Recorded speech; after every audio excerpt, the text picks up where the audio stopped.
Okay. I'm gonna start Trying asking to you have me questions. stay in the same place is like a joke. Just like don't move your chair. Don't like move too much. You know what I mean? You're killing me. Why? You're killing me. This is gonna be great. It looks so good. And constraints. Sorry. Okay, I'm gonna ask you the first question. Okay. Okay, so why did you start up Hoosier Shakes? That's an interesting question. Okay. I basically started Hoosier Shakes because I felt guilty all the time. I've been teaching in Christian higher education for a number of years, and students thinking that they were going to go to Broadway or LA from a place like Marion, Indiana, just really isn't realistic. And one of the reasons it's not realistic is you don't have contacts when you go to these places. And so one of the reasons for Hoosier Shakes was to help our students develop networks with professional actors and professional directors from around the country. And because of that, we have students who have gone on to perform in North Carolina. We have other students who've worked with us in the past that have worked in Chicago market and other areas. And so that was one of the big reasons for it. But the other part was, I hate how expensive theater is and how elitist it becomes. Because if you go to New York, for example, and buy a ticket to a Broadway show, you're going to spend more than $100 unless you get a discounted ticket of some kind.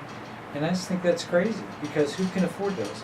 I can't afford those kind of tickets. I know people who've spent over $500 on a Hamilton ticket. I'm thinking, are you kidding me? So if anyone asks me if I've seen Hamilton on Broadway, the answer is no.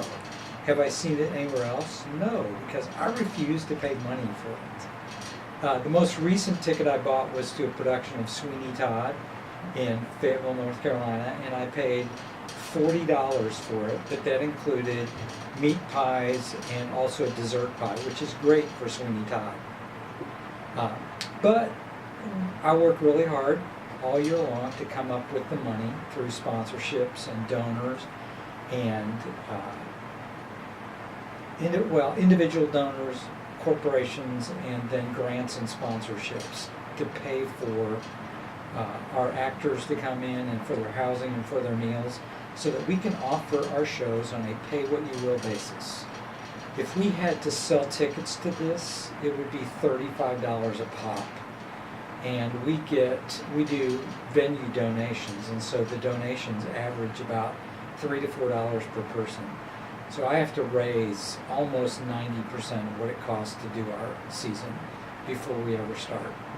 And how hard is that for you? It's crazy. Yeah. This is a terrible business plan. You just ask anyone who's in business or marketing or anything.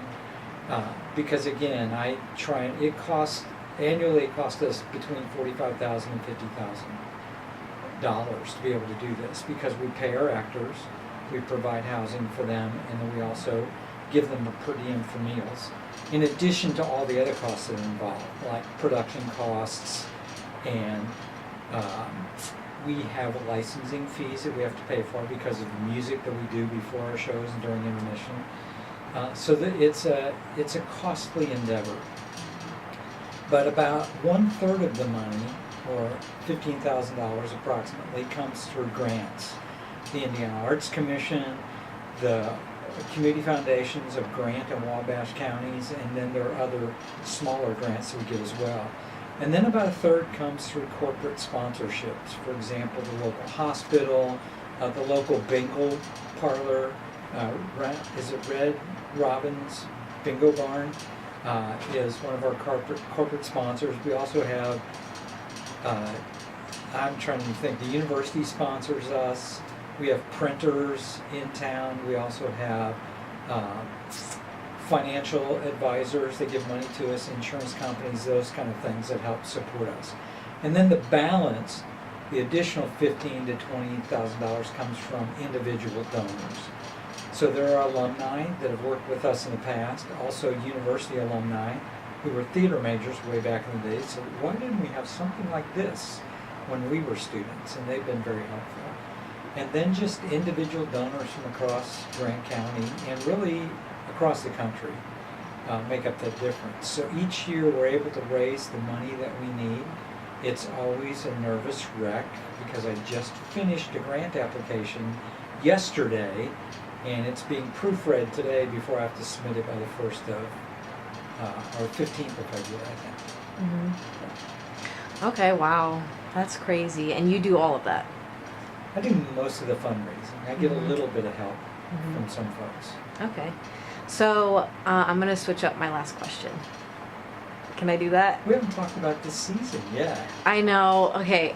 I'm going to ask 2 more questions. Okay, 2 more questions. What do you like most about Hoosier Shakes? What I like most about it are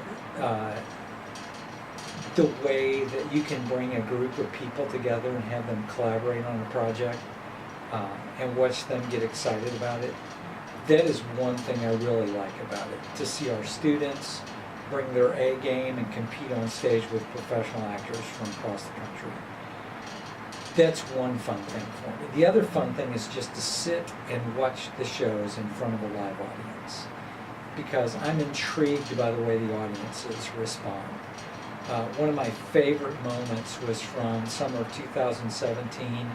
We were doing Romeo and Juliet at Charlie Creek Gardens in Wabash, and I had the opportunity to watch the entire production from the very back, and just to watch 130 people watch Romeo and Juliet was worth the price of admission for me. Even though there is no admission, it was still probably one of the highlights of Hoosier Shakes for me. Mm-hmm. Wow.